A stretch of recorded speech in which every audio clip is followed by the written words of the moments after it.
Good morning students, Shri Saraswat વિદ્યાલયની અંદર આપ સૌનું હાર્દિક સ્વાગત છે.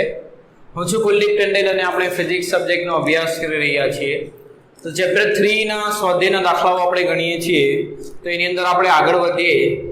સ્વાધ્યાયનો દાખલો નંબર 3.14 એની રકમ વાંચો. પૃથ્વીની સપાટી પર ઋણ વિદ્યુત ભારની પૃષ્ઠ ઘનતા 10⁻⁹ કુલમ પ્રતિ મીટર સ્ક્વેર છે. એટલે પૃષ્ઠ ઘનતા 10⁻⁹ કુલમ પ્રતિ મીટર સ્ક્વેર છે. વાતાવરણના ટોચના ભાગ અને સપાટી વચ્ચેના 400 કિલોવોલ્ટ સ્થિતિમાનના તફાવતને પરિણામે વાતાવરણના નીચેના ભાગની ઓછી વાહકતાના કારણે આખીય પૃથ્વી પર ફક્ત 1800 એમ્પિયર જેટલો પ્રવાહ રચાય છે. એટલે વાતાવરણ અને પૃથ્વીની સપાટી વચ્ચેનો વિદ્યુત સ્થિતિમાનનો તફાવત 400 કિલોવોલ્ટ છે, જેના કારણે તેમની વચ્ચે પૃથ્વીની સપાટી પર કેટલો પ્રવાહ રચાય છે? 1800 એમ્પિયર જેટલો પ્રવાહ રચાય છે. હવે જો વાતાવરણમાં વિદ્યુત ક્ષેત્રને જાળવી શકે એવી કોઈ કાર્યપ્રણાલી ન હોય તો પૃથ્વીની સપાટીને તટસ્થ કરવા માટે કેટલો સમય લાગશે? એટલે શું કહેવા માંગે છે?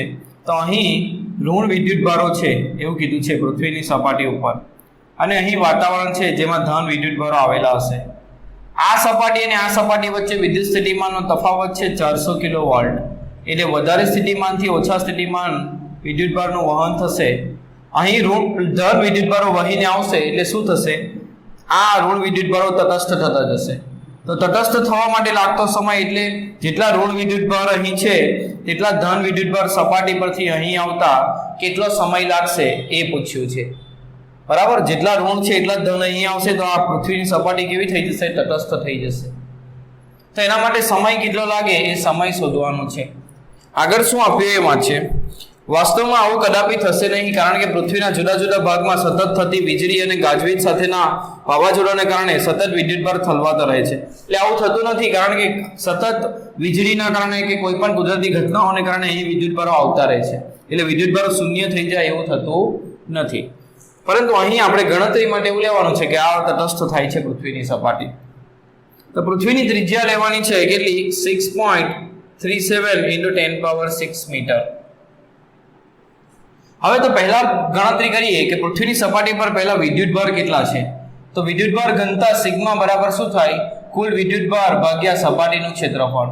સપાટીનું ક્ષેત્રફળ કેટલું આવશે? તો 4πr². તો આના ઉપરથી વિદ્યુત ભાર કેટલા થશે?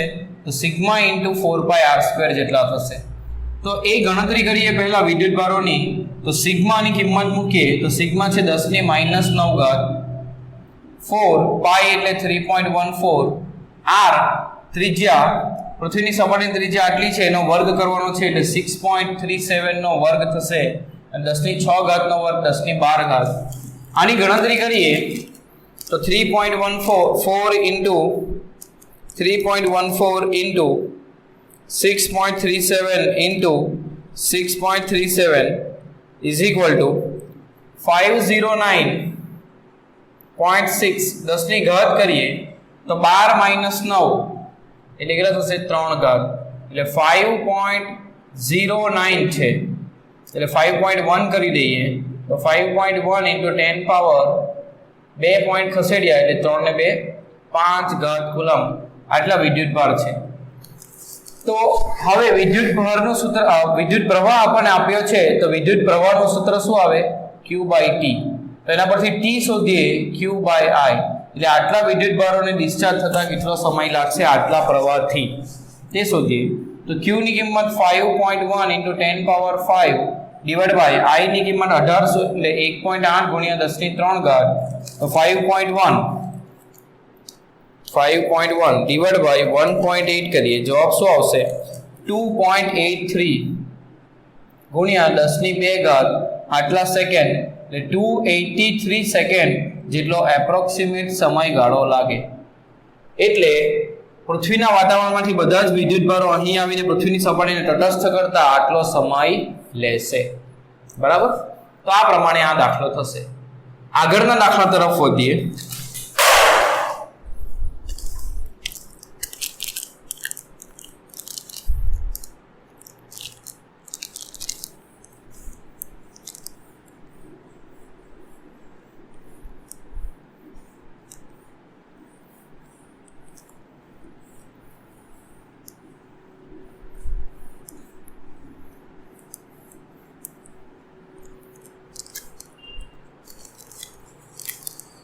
આગળનો જે દાખલો છે 3.15 રકમ વાંચો. દરેકને 2 વોલ્ટ જેટલું EMF અને 0.015 જેટલો આંતરિક અવરોધ ધરાવતા હોય તેવા 6 લેડ એસિડ પ્રકારના ગૌણ વિદ્યુત કોષને શ્રેણીમાં જોડીને 8.5 ઓહ્મના અવરોધ સાથે ઉદ્ગમ તરીકે જોડવામાં આવે છે. એટલે 6 કોષને શ્રેણીમાં જોડવાનું છે.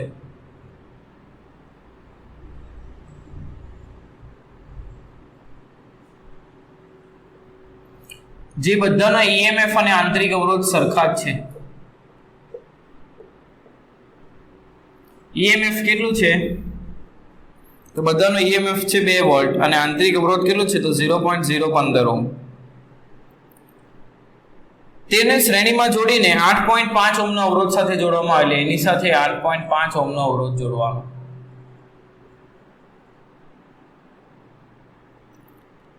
તો ઉદ્ગમમાંથી ખેંચાતો પ્રવાહ અને ટર્મિનલ વોલ્ટેજ કેટલા હશે? એટલે આમાંથી ખેંચાતો પ્રવાહ કેટલો હશે? તો તમે અહીં જુઓ તો આ કોષોનું શ્રેણી જોડાણ છે. તો બધાનું સમતુલ્ય કોષ શું થાય? તો સમાન મૂલ્યના કોષો જોડાયેલા છે એટલે n × E સૂત્ર આવશે. કેટલા કોષો છે? 6 અને કેટલા EMF ના છે? 2 એટલે 12 વોલ્ટ થશે.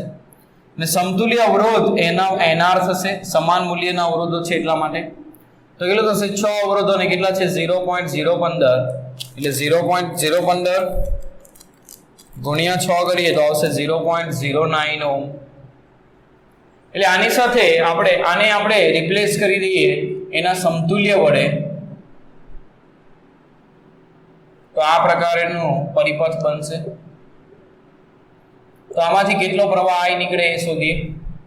જે પ્રવાહ અહીં નીકળે એ જ પ્રવાહ અહીં નીકળતો હતો. ઉદ્ગમમાંથી બધામાંથી વહેતો પ્રવાહ સમાન છે, આ જ છે. બરાબર? તો એ I પ્રવાહ શોધવાનો. તો અહીં આ પરિપથનો સમતુલ્ય અવરોધ કેટલો થશે? એક છે 8.5 અને તેની સાથે શ્રેણીમાં છે આ કોષનો આંતરિક અવરોધ R સમતુલ્ય. એટલે કેટલો થશે? 8.5 વત્તા 0.09 જે કેટલો થશે? 8.59 ઓહ્મ. તો એમાંથી વહેતો પ્રવાહ કેટલો થશે? V/R એટલે EMF ભાગ્યા સમતુલ્ય અવરોધ. તો EMF કેટલું છે?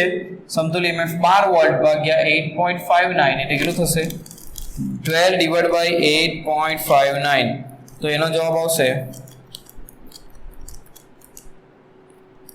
1.396 એટલે 1.4 એમ્પિયર.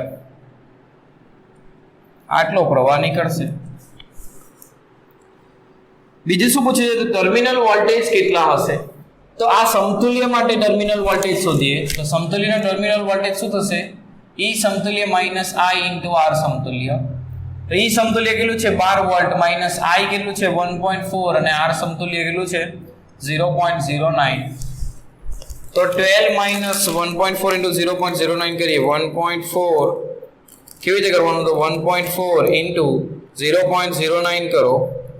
જવાબ જે આવે -12 કરો તો જવાબ આવશે 11.87. તો 11.87 વોલ્ટ આટલો શું થશે? Terminal voltage. બરાબર છે.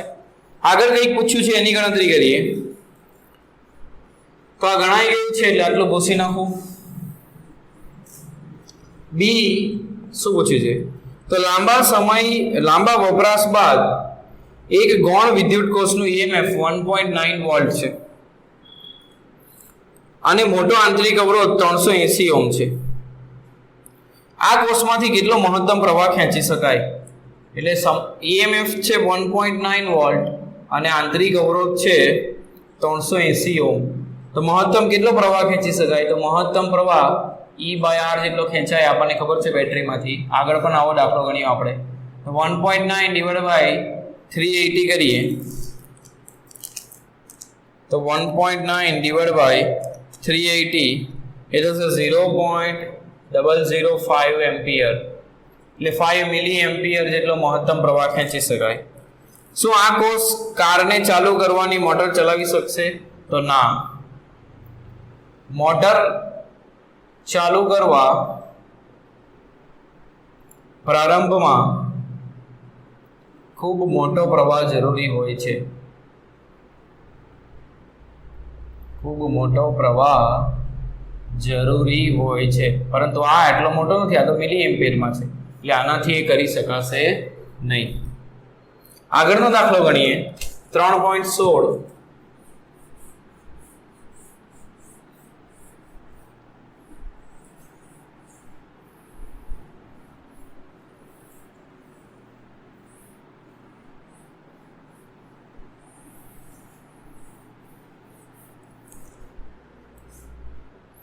એક એલ્યુમિનિયમ અને બીજા કોપરના હોય તેવા બે સમાન લંબાઈના તારનો અવરોધ સમાન છે.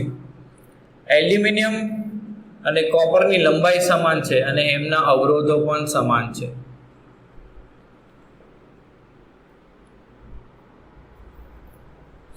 બેમાંથી કયો તાર હલકો હશે? હલકો કે ભારી શોધવા માટે બંનેનું વજન શોધવું પડશે. તો ખબર પડશે કોણ હલકો કે ભારી, બંનેનો દળ શોધીએ. અને તે પરથી સમજાવો કે શા માટે ઓવરહેડ પાવર કેબલ માટે એલ્યુમિનિયમ તાર પસંદ કરવામાં આવે છે. એલ્યુમિનિયમ માટે અવરોધકતા છે 2.63 × 10⁻⁻8 ઓહ્મ મીટર. કોપર માટે અવરોધકતા છે 1.72 × 10⁻⁸ ઓહ્મ મીટર. એલ્યુમિનિયમની સાપેક્ષ ઘનતા એટલે પાણીની ઘનતાની સાપેક્ષમાં જે ઘનતા મપાઈએ, એટલે સાપેક્ષ ઘનતા એલ્યુમિનિયમ માટે લખીએ તો તે આપી છે કેટલી? 2.7. એને કેવી રીતે લખાય સાપેક્ષ ઘનતાને? તો એલ્યુમિનિયમની ઘનતા ભાગ્યા પાણીની ઘનતા, એની કિંમત છે કેટલી? 2.7. તો આના ઉપરથી એલ્યુમિનિયમની ઘનતા શું લખાય? 2.7 ગુણ્યા પાણીની ઘનતા. તે જ રીતે કોપરની સાપેક્ષ ઘનતા આપેલી છે કેટલી છે?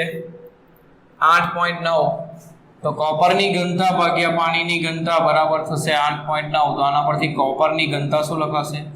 8.9 ગુણ્યા પાણીની ઘનતા. આ વસ્તુ આપણને આપેલી છે. કયો તાર હલકો તે કહેવાનું છે. તમે જો અવરોધકતા છે, લંબાઈ છે, એટલે અવરોધ R બરાબર ρl/A સૂત્ર વપરાશે. પરંતુ એમાં વજન લાવવાનું છે ગમે તે રીતે. જો દળ લાવવાનું હોય તો દળ બરાબર દળનો સંબંધ ઘનતા સાથે આવે, એટલે ઘનતા લાવવી પડે. ઘનતા લાવવા માટે કદ જોઈએ. લંબાઈ આપી છે પણ આડછેદનું ક્ષેત્રફળ કેવું છે કીધું નથી, એટલે આને કાઢી નાખીએ. આડછેદનું ક્ષેત્રફળ કાઢવા માટે ઉપર નીચે લંબાઈ વડે ગુણીએ. લંબાઈ ગુણ્યા આડછેદનું ક્ષેત્રફળ એટલે શું થશે? કદ થશે. શું થશે? કદ. લંબાઈ ગુણ્યા આડછેદનું ક્ષેત્રફળ એટલે કદ થશે. હવે દળ બરાબર ઘનતા બરાબર શું થાય? દળ ભાગ્યા કદ. તો આના પરથી કદ બરાબર શું લખાય? દળ ભાગ્યા ઘનતા. તેથી R ની અંદર આ કદનું સૂત્ર મૂકી દઈએ તો R બરાબર શું થશે?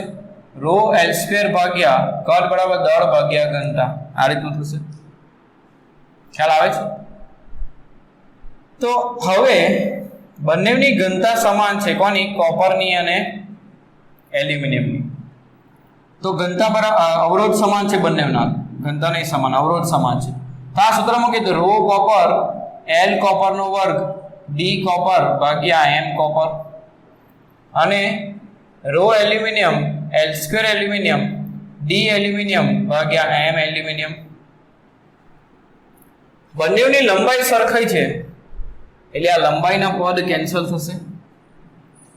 હવે M એલ્યુમિનિયમને અહીં લાવીએ તો M એલ્યુમિનિયમ ભાગ્યા M કોપર બરાબર ρ એલ્યુમિનિયમ D એલ્યુમિનિયમ ભાગ્યા ρ કોપર D કોપર. બધી કિંમતો અહીં મૂકીએ તો શું થશે? અહીંથી ગણતરી કરું છું. હવે M એલ્યુમિનિયમ ભાગ્યા M કોપર બરાબર ρ એલ્યુમિનિયમ 2.63 ગુણ્યા 10⁻⁸ D aluminium 2.7 into D water. ρ copper 1.72 into 10⁻⁸. D copper 8.9 into D water. D water cancel, 10⁻⁸ પણ cancel. તો 2.63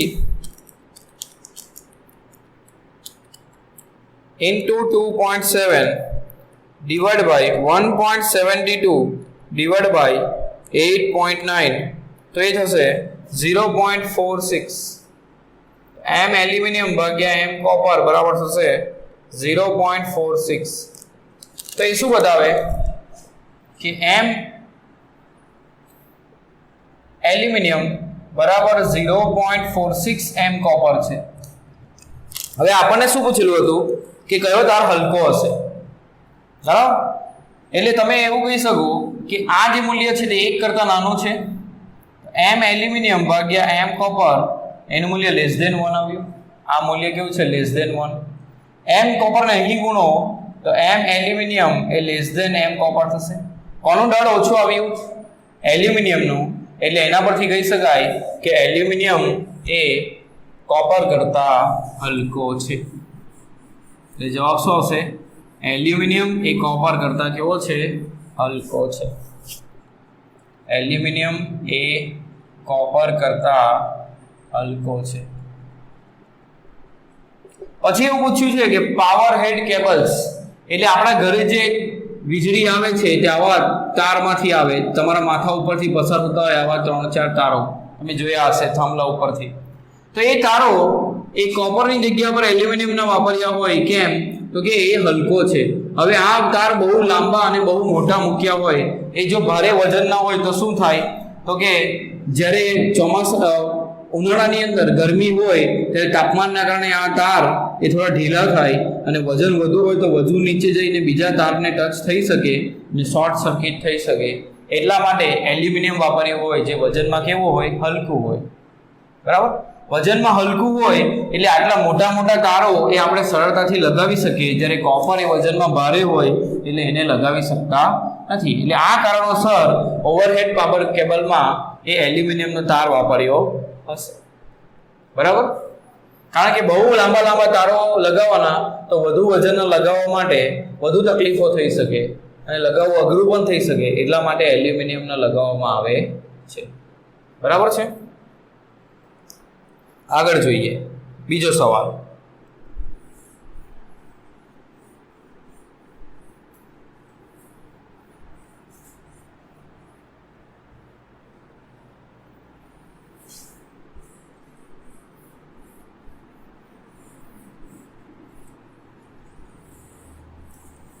3.17 મેંગેનીઝ મિશ્ર ધાતુના બનેલા અવરોધમાં તે નીચે મુજબના અવલોકનો પરથી તમે શું તારણ કાઢશો અવલોકનો ઘણા બધા આપ્યા છે પણ તારણ કાઢવા માટે આપણે અમુક અવલોકનને જોઈએ 0.2 માટે 3.94 વોલ્ટ છે 0.8 માટે 15.7 છે 2 માટે 39.4 છે 5 માટે 98.6 છે અને 8 માટે આમ બધા જુઓ તો પણ તમને ખ્યાલ આવશે પણ સમજાવવા માટે હું ખાલી આટલા લઉં છું તો શું તારણ કાઢી શકાય તો આ તારનો અવરોધ જો આપણે જોઈએ R તો V/I થાય એટલે અહીં ત્રીજી કોલમ બનાવી R બરાબર V/I તો V/I શોધીએ અવરોધ તો 3.94 ડિવાઇડ બાય 0.2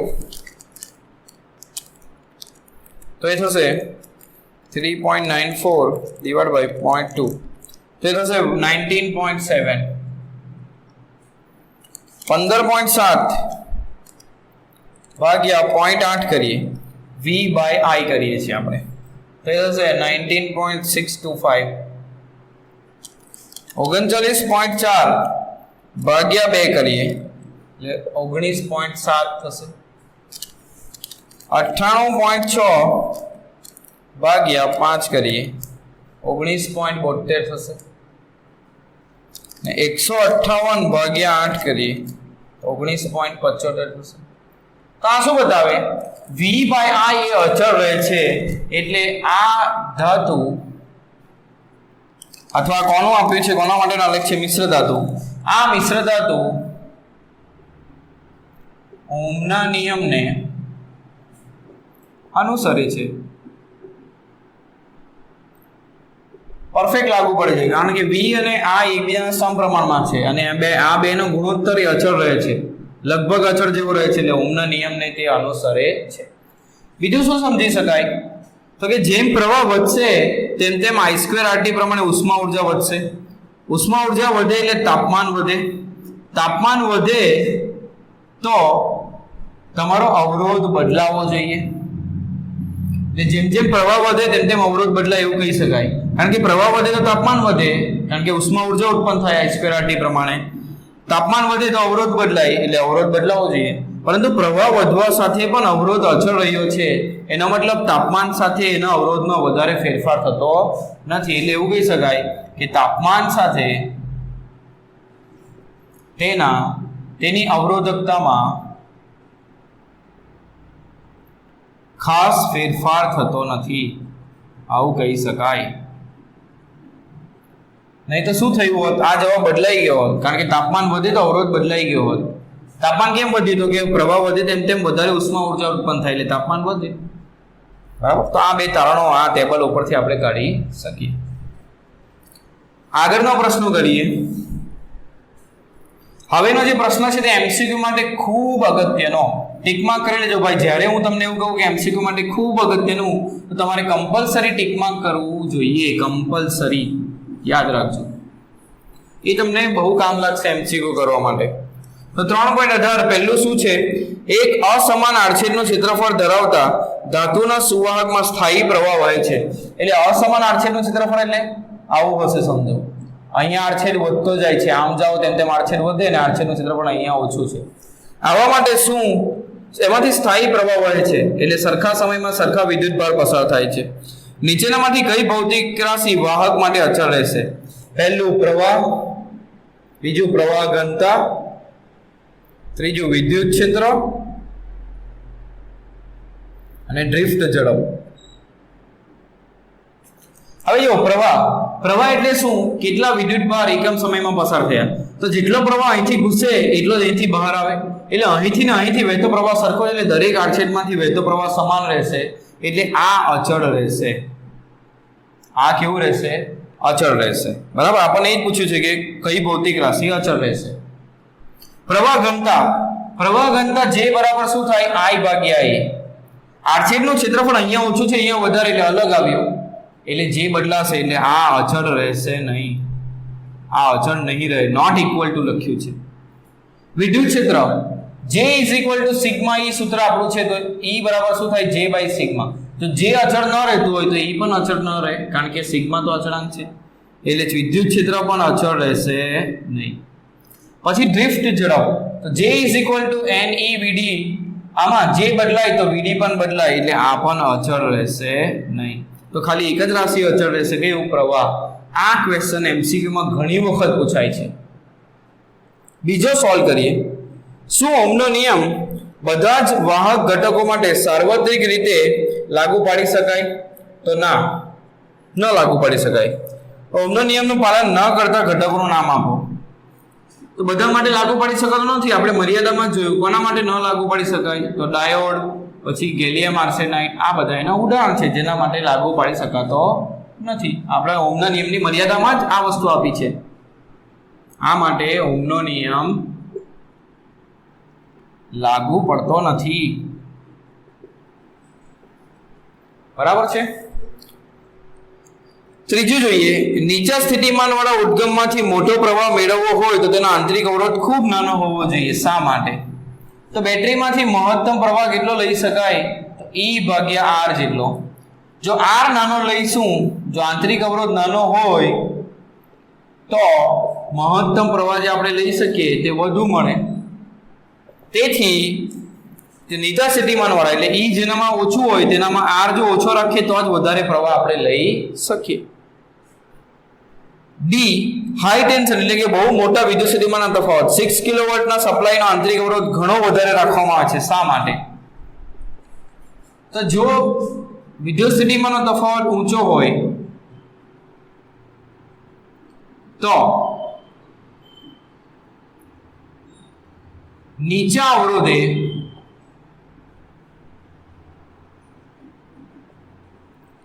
ખૂબ મોટો પ્રવાહ વહી શકે.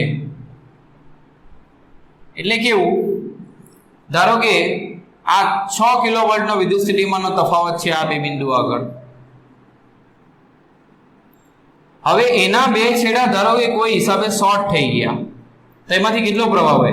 શોર્ટ થઈ ગયા એટલે બે તાર જોડાઈ ગયા. બે તાર જોડાય એટલે આ તારનો આંતરિક અવરોધ ખૂબ ઓછો હોય, તારનો અવરોધ ખૂબ ઓછો હોય. લગભગ 0 જેવો હોય, 0 ની નજીકનો હોય. તો આમાંથી વહેતો પ્રવાહ ગણીએ I બરાબર તો શું થશે V 6 કિલોવોલ્ટ ભાગ્યા અવરોધ 0. 1/0 એટલે લગભગ અનંત જેટલો પ્રવાહ મળે, એટલે ખૂબ મોટા પ્રમાણમાં મળે. એટલે જો આંતરિક અવરોધ આપણે ખૂબ ઓછો રાખ્યો હોય, ફરીથી સમજાવું તમને કે ધારો કે આ 6 કિલોવોલ્ટની બેટરી, આ 6 કિલોવોલ્ટનો કોષ વિદ્યુત સ્થિતિમાનનો તફાવત છે, તેનો આંતરિક અવરોધ ખૂબ ઓછો છે, આંતરિક અવરોધ R છે. હવે ધારો કે તેના બે છેડા શોર્ટ થઈ ગયા, આવો જવાબ ના લખીએ, શું લખીએ? જો બે છેડા શોર્ટ થાય તો પ્રવાહ કેટલો વહે? I બરાબર બે છેડા શોર્ટ થયા એટલે બે વચ્ચે ખૂબ નાનો અવરોધ લાગ્યો, એટલે એપ્રોક્સિમેટ તારનો અવરોધ કેટલો હોય? 0. એટલે કેટલો પ્રવાહ વહે? E ભાગ્યા R. હવે EMF કેટલું છે? 6 કિલોવોલ્ટ એટલે 6000 વોલ્ટ ભાગ્યા R. જો R નાનો હોય તો બહુ મોટા પ્રમાણમાં પ્રવાહ વહે. જો 1 ઓહ્મ રાખીએ તો 6000 ભાગ્યા 1 એટલે 6000 એમ્પિયર પ્રવાહ વહે, જે બધી વસ્તુને બાળી નાખે એટલું એમાં ઉષ્મા ઉત્પન્ન થાય. તો જો બે છેડા શોર્ટ થાય તો મોટા પ્રમાણમાં પ્રવાહ વહે અને નુકસાન થાય. તેમ ન થાય તે માટે આંતરિક અવરોધ મોટો હોવો જરૂરી. એટલે જો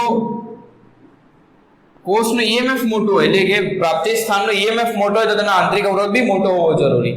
નહીં તો શોર્ટ થયા સમયે બહુ મોટા પ્રમાણમાં પ્રવાહ વહે, જે બધી વસ્તુને બાળી નાખે. બરાબર? ચાલો, છેલ્લો ચેપ્ટરનો સવાલ અને એ પણ MCQ માટે અગત્યનું, તો એને જોઈએ અને આ ચેપ્ટર આપણે પૂરું કરીએ. બધા દાખલા આપણે ગણ્યા છે તે તમે ધ્યાનથી ઘરે પ્રેક્ટિસ કરશો એવી હું આશા રાખું છું. ધીમે ધીમે સમય વીતી રહ્યો છે ને ધીમે ધીમે તમારી બોર્ડ એક્ઝામ નજીક આવી જશે. જેવું સ્કૂલો ખુલશે અને તમારી બોર્ડ એક્ઝામ નજીક હશે, તમારું વાંચવાનું રહી જાય એવું ન થાય એ ધ્યાનમાં રાખીને થોડું વાંચન કરતા રહેજો ઘરે. બરાબર છે? ચાલો, પહેલું 3.19 માં પહેલું, મિશ્ર ધાતુઓની અવરોધકતા સામાન્ય રીતે તેની ઘટક ધાતુની અવરોધકતા કરતાં કેવી હોય છે? વધારે હોય છે મિશ્ર ધાતુની અવરોધકતા. તમે અવરોધકતાવાળા ટોપિકમાં જોઈ શકો, ટેબલ પણ આપ્યું છે અવરોધકતાનું. સામાન્ય રીતે શુદ્ધ ધાતુઓ કરતાં મિશ્ર ધાતુઓના અવરોધકતાનો તાપમાન ગુણાંક એ નાનો હોય છે. કેમ? તો કે મિશ્ર ધાતુમાં તાપમાન સાથે અવરોધકતા વધુ બદલાતી નથી, એટલે તાપમાન ગુણાંક કેવો હોય? નાનો હોય. ત્રીજું, મિશ્ર ધાતુ મેંગેનીઝની અવરોધકતા તાપમાનથી કેવી હોય? તો મિશ્ર ધાતુ માટે અવરોધકતા તાપમાન, મિશ્ર ધાતુની અવરોધકતા તાપમાન સાથે લગભગ બદલાતી નથી, એટલે લગભગ સ્વતંત્ર હોય. તાપમાન સાથે લગભગ સ્વતંત્ર હોય છે. અને છેલ્લું, એક લાક્ષણિક અવાહકની અવરોધકતા ધાતુ કરતાં 1022 ના ક્રમ જેટલી વધારે હોય છે.